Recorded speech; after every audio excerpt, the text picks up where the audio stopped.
Overall market काफ़ी अच्छा sir. अभी सवाल वही अहम कि टेक्सचर क्या लग रहा है, क्या स्ट्रैटेजी अपनाएं, क्या जो वो बड़ा रेजिस्टेंस है 24,050 वाला वो क्या ब्रेक करेंगे हम? अगर उसको ब्रेक करना है तो क्लोजिंग के लिहाज से कौन सा लेवल इंपॉर्टेंट होगा, और कल तो मंथली एक्सपायरी भी है, तो क्या स्ट्रैटेजी रखें? देखिए, फ्राइडे को ना हमने एक बात कही थी, मुझे वो बात अभी याद आ गई एकदम से, कि जब पिछले फ्राइडे को हम 24,335 पर बंद हुए थे, वो ब्रेकडाउन फेल हुआ, तो आप सीधा एक हफ्ते में रेंज के लोअर एंड पर पहुंच गए। और ये संभव है कि रेंज के लोअर एंड का फेक ब्रेकडाउन दिखाकर मार्केट रिकवरी दिखाए और अगले हफ्ते आप सीधा वापस 24,300 पर पहुंच जाए। मेरा मानना ये है कि हम वापस 24,300 पर जा रहे हैं। अब ऑब्वियसली इसका मतलब ये नहीं है कि आप एकदम सब कुछ वो पूरी की पूरी बेट उसी पे लगा दें, लेकिन समीकरण बैठ रहे हैं।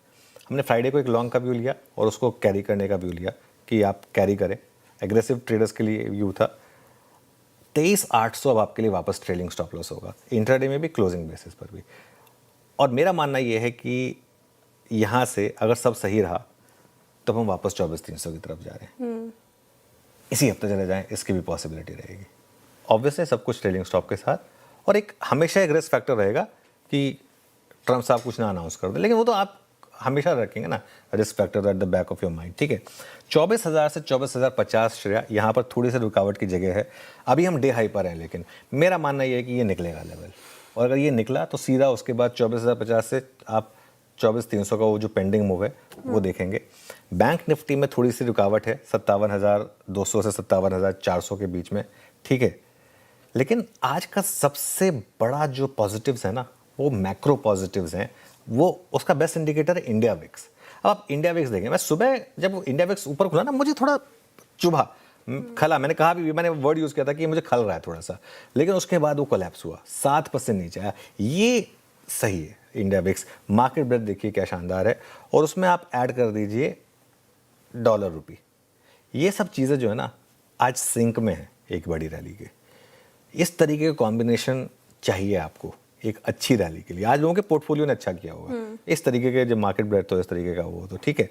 ये इंडिकेटर्स जो है ना, ये वापस एक तेजी के बड़े ट्रेंड की तरफ इशारा कर रहे हैं। अच्छा, एक चीज़ मैं आपको अभी से क्लियर कर देना चाहता हूँ, हम अभी भी एक रेंज में ही हैं। 3 महीने का चार्ट एक बार अगर वापस रख देंगे ना निफ्टी का, वही है, वही रेंज है, एक उसी रेंज में हम 3 महीने में -0.44%। तो कहीं हम गए नहीं हैं, मार्केट को दोनों तरफ समीकरण मिल जाते हैं, बस ये है। यूएस के जो बॉन्ड यील्ड है ना, अगली बार जब वो 4.7 पर आए, वो आंख बंद करके लॉन्ग करने का इशारा होगा, जैसे पिछले फ्राइडे को हुआ था।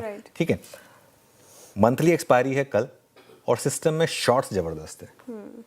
और मैं तो ये सोच रहा हूँ कि आज दोपहर को क्या शॉर्ट कैरी करने की हिम्मत करेगा, क्योंकि यूएस फ्यूचर्स में बड़ी रैली है, तेल गिर रहा है। अगर कल सुबह हम मान लीजिए हम उठे और वो सब कंटिन्यू किया, और अगर कच्चा तेल मान लीजिए 85-86 पर आ गया, तो एक और गैप अप हो सकता है फिर 150-200 पॉइंट का। Why not?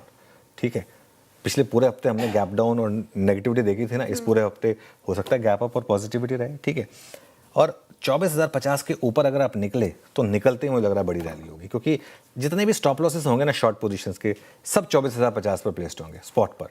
आज अभी तो खैर स्पॉट और फ्यूचर दोनों सेम है, क्योंकि कल एक्सपायरी है, इस वजह से। निफ्टी पर अप्रोच है जहां तक 23,800 से 23,850 पर आपका सपोर्ट रहेगा, और 24,050 से 24,150 के करीब की जोन जो है वो रेजिस्टेंस का जोन रहेगा। अगर आपने 24,050 निकाला तो 24,150 में लग रहा है, स्क्रीन पर आपको जल्दी दिखेगा। बैंक निफ्टी पर आते हैं। बैंक निफ्टी में अब 56,500 पर सपोर्ट है, और रेजिस्टेंस जो है वो क्लियरली 57,200 से 57,400, आपका 200 डे सिंपल मूविंग एवरेज, ये यहाँ पर एक रेजिस्टेंस का जोन है। लेकिन क्लियरली श्रेया, मार्केट में आज बहुत समय के बाद एक बहुत शानदार पॉजिटिव माहौल लौटा है। वीरू के पास चलते हैं।